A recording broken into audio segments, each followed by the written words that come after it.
Okay mga papi, done installation po tayo dito sa Honda Click Game Changer ng DSK K2 Max 50 watts RM LED bracket, OEM left switch, MSM 3-way switch, passing light, tsaka ng hazard. So pakita po namin sa inyo yung in-install natin lahat dito sa Honda Click Game Changer. So ito po yung ilaw ni sir. Ito po yung night repair ng DSK K2 Max. So 50 watts po yan.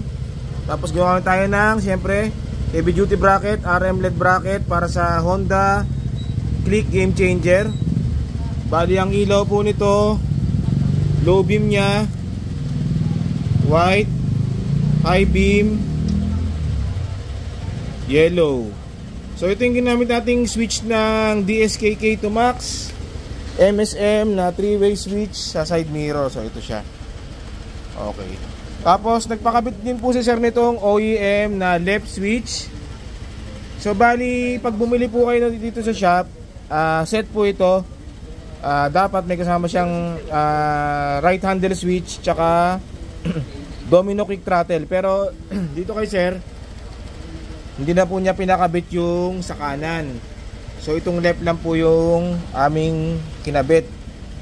So meron na siyang usual horn button, signal light, left, right, tapos high and low ng headlight. Tapos ito passing switch para sa passing light. Passing mo. Yan. So dito yan nakatap sa DSK K2 Max. Bali pagpapassing yan, pag naka-off, low beam, passing, high beam, passing. Okay.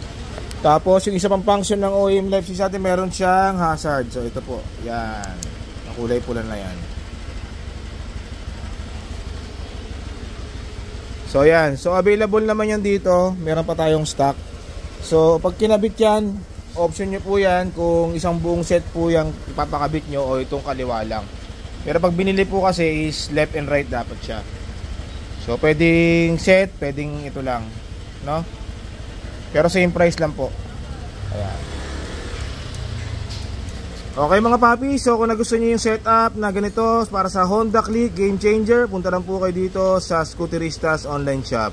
Maraming salamat po.